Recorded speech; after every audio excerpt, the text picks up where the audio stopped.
নমস্কার বন্ধুরা, ডলির রন্ধনশালা সবাইকে স্বাগত। আর আজকে তোমাদের সাথে শেয়ার করব শীতের নতুন পাঁচমিশালি সবজি দিয়ে ফুল চিংড়ির দারুণ একটা রেসিপি। আর রান্নার জন্য আমি কিন্তু ফুল চিংড়িটা খুব ভালোভাবে ধুয়ে বেছে পরিষ্কার করে নিয়েছি। আর ফুল চিংড়ি তো খুব বেশি বেছে কাটা যায় না, তাই যতটা সম্ভব কিন্তু আমি বেছে কেটে নিয়েছি।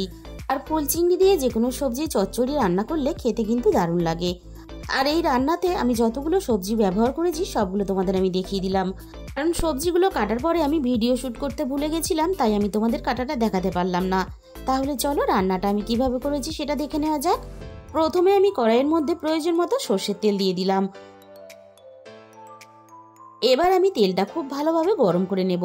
তেল যদি খুব ভালোভাবে গরম করে না নেওয়া হয়, ফুল চিংড়ি যেহেতু খুব নরম, তাই কড়াইয়ের মধ্যে কিন্তু খুব সহজে বসে যায়। তাই তেলটাকে খুব ভালোভাবে প্রথমে গরম করে নিতে হবে। তেলের মধ্যে আমি 1/2 চামচ পরিমাণ হলুদের গুঁড়ো দিয়ে দিলাম। এবার আমি সমস্ত ফুল চিংড়িগুলো ভাজার জন্য তেলের মধ্যে দিয়ে দিলাম। এবার আমি স্বাদ মতো লবণ দিয়ে দেব।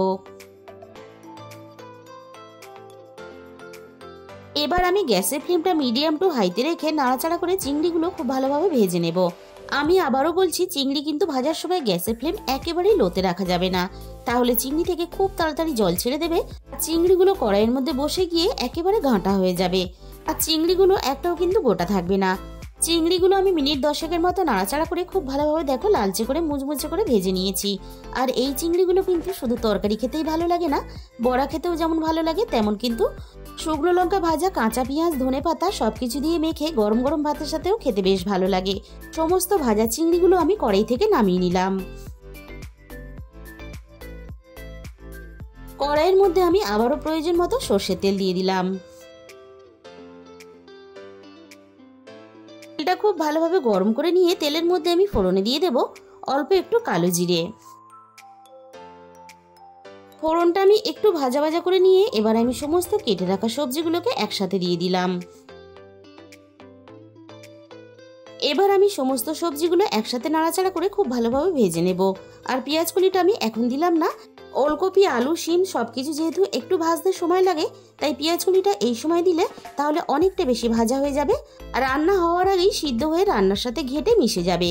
মিনিট 5-6 মতো সমস্ত সবজি একসাথে নাড়াচাড়া করে একটু ভেজে নিয়েছি। এবার আমি এখানে অল্প একটু রসুন কুচি দিয়ে দেব। অল্প একটু রসুন কুচি দিলে তাহলে রান্নার স্বাদ আর গন্ধ দুটোই কিন্তু খুব ভালো লাগে, তাই অবশ্যই কিন্তু অল্প একটু রসুন কুচিটা ব্যবহার করার চেষ্টা করবে। রসুনটা আমি নাড়াচাড়া করে হালকা একটু লালচে করে ভেজে নেব। আর এখনই কিন্তু আমি সবজির মধ্যে লবণ দেব না, লবণটা আমি পরে ব্যবহার করব। এবার আমি সবকিছু একসাথে আবারও নাড়াচাড়া করে একটু সময় নিয়ে খুব ভালোভাবে বেশ লালচে করে ভেজে নেব। মিনিট 10 মতো আমি সবজিগুলো নাড়াচাড়া করে খুব ভালোভাবে ভেজে নিয়েছি। এর থেকে আর বেশি ভাজতে লাগবে না। এবার আমি কেটে রাখা পেঁয়াজ কলিগুলো দিয়ে দেব। আর পেঁয়াজ কলির সাথেই আমি রান্নার স্বাদ মতো লবণটা দিয়ে দিলাম। এবার আমি সমস্ত সবজির সাথে পেঁয়াজ কলিগুলো হালকা একটু নাড়াচাড়া করে ভেজে নেব। পেঁয়াজ কলি কিন্তু খুব বেশি ভাজার দরকার হয় না। পেঁয়াজ কলিগুলো আমি মিনিট 2 মতো নাড়াচাড়া করে একটু ভেজে নিয়ে এবার আমি এখানে একটা ছোট সাইজের টমেটো কুচি দিয়ে দিলাম। পেঁয়াজ কলি আর টমেটোটা সবকিছুর সাথে আমি আবারও 3-4 মিনিটের মতন একটু ভেজে নেব। সমস্ত সবজি একসাথে নাড়াচাড়া করে আমি দেখো খুব ভালোভাবে ভেজে নিয়েছি। আর টমেটোটা হালকা একটু নরমও হয়ে গেছে, বাকিটা রান্না হতে হতেই কিন্তু নরম হয়ে যাবে। এবার আমি এখানে অল্প একটু জল দিয়ে দিলাম, যাতে মশলাগুলো দেওয়ার সাথে সাথে না পুড়ে যায়। এবার আমি একে একে রান্নার মশলাগুলো দিয়ে দেব। প্রথমে আমি দিয়ে দিলাম 1 চামচ হলুদের গুঁড়ো, আর সাথেই আমি দিয়ে দিলাম ঝালের জন্য 1 চামচ ভর্তি করে লঙ্কার গুঁড়ো। এই রান্নাটা কিন্তু একটু ঝাল ঝাল হলে তবেই কিন্তু জমবে, তবে ঝালের পরিমাণটা অবশ্যই নিজেদের স্বাদ মতো ব্যবহার করবে। আমি দিয়ে দিলাম 1 চামচ ধনে গুঁড়ো, আর দিয়ে দেব 1 চামচ জিরে গুঁড়ো। এবার আমি সমস্ত সবজি আর মশলা একসাথে একটু সময় নিয়ে নাড়াচাড়া করে খুব ভালোভাবে কষিয়ে নেব, যতক্ষণ না রান্না থেকে সুন্দরভাবে তেলটা ছেড়ে বেরিয়ে আসে। সমস্ত সবজি আর মশলা একসাথে আমি মিনিট 15 মতো নাড়াচাড়া করে খুব ভালোভাবে কষিয়ে নিয়েছি। আর রান্নার কালারটা দেখে তোমরা বুঝতেই পারছো কষানোটা কতটা ভালো হয়েছে। এইভাবেই কিন্তু কষিয়ে নিতে হবে। এবার আমি ভেজে রাখা ফুল চিংড়িগুলো রান্নার মধ্যে দিয়ে দিলাম। এবার আমি চিংড়িটা সমস্ত সবজি আর মশলার সাথে নাড়াচাড়া করে মিনিট 2 মতো খুব ভালোভাবে একসাথে কষিয়ে নেব। আর চিংড়িটা যদি এভাবে একটু কষিয়ে নেওয়া হয় তাহলে রান্নার স্বাদটা অনেক বেশি ভালো হয়। আর শীতের পাঁচমিশালি সবজি দিয়ে ফুল চিংড়ি দিয়ে এইভাবে রান্না করলে গরম গরম ভাতের সাথে কিন্তু ডালেরও প্রয়োজন পড়বে না। এই রান্নাটা দিয়েই কিন্তু পুরো ভাতটা খাওয়া হয়ে যাবে। তাছাড়া রাতের রুটির সাথেও কিন্তু দারুণ জমে যাবে। আমি সব কিছু সিদ্ধ হওয়ার জন্য এখানে জল দিয়ে দিলাম, তবে জলের পরিমাণটা খুব বেশি দেওয়ার দরকার নেই, কারণ এই রান্নাটা কিন্তু খুব বেশি ঝোল হলে খেতে ভালো লাগবে না। বেশ একটু গামাখা হবে, তবে কিন্তু খেতে ভালো লাগবে। সব কিছু একসাথে নাড়াচাড়া করে খুব ভালোভাবে মিশিয়ে দিলাম। এবার আমি সব কিছু খুব ভালোভাবে সিদ্ধ হওয়ার জন্য কিছুক্ষণের জন্য ঢাকা দিয়ে দিলাম। প্রায় 20 মিনিট পরে আমি কড়াই থেকে ঢাকাটাকে সরিয়ে নেব। আর ভিডিওটা কেউ কিন্তু স্কিপ করো না, আমি কিন্তু শেষে আরও একটা মশলা ব্যবহার করেছি। আমি আবারও একটু নাড়াচাড়া করে নেব আর দেখে নেব সব কিছু খুব ভালোভাবে সিদ্ধ হয়েছে কিনা।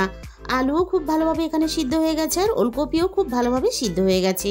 আর এই রান্নার জন্য আমি আগে থেকে অল্প একটু হলুদ সর্ষে বেটে রেখে দিয়েছিলাম। এবার আমি সর্ষে বাটাটা দিয়ে দিলাম। আর রান্নাতে অবশ্যই কিন্তু হলুদ সর্ষেটা ব্যবহার করার চেষ্টা করবে, তাহলে রান্নাটা খেতেও ভালো লাগবে আর দেখতেও ভালো লাগবে। সর্ষে বাটাটা আমি নাড়াচাড়া করে খুব ভালোভাবে রান্নার সাথে মিশিয়ে দিলাম। রান্নাটা কিন্তু আমার পুরোপুরি রেডি হয়ে গেছে। বন্ধুরা, যদি রেসিপিটা ভালো লেগে থাকে তাহলে অবশ্যই একদিন হলেও তোমরা ট্রাই করে দেখো। তাহলে বন্ধুরা, আজকের এই রেসিপিটা ভালো লাগলে ভিডিওতে একটা লাইক করে দিও আর নিজেদের বন্ধুদের মধ্যে শেয়ার করে দিও। আর যে সমস্ত নতুন বন্ধুরা এখনো পর্যন্ত আমার চ্যানেলটাকে সাবস্ক্রাইব করোনি, এরকম নতুন নতুন ঘরোয়া রেসিপি পেতে আমার চ্যানেলটাকে সাবস্ক্রাইব করে পাশে থাকা বেল আইকনটা ক্লিক করে অল করে দিও। তাহলে আমি যখনই কোনো নতুন রেসিপি আপলোড করব সবার আগে তোমার কাছে পৌঁছে যাবে। তোমাদের মূল্যবান সময় দিয়ে আমার এই রেসিপিটা এতক্ষণ সময় ধরে দেখার জন্য তোমাদের সবাইকে অসংখ্য ধন্যবাদ। আজকে তাহলে এই পর্যন্ত।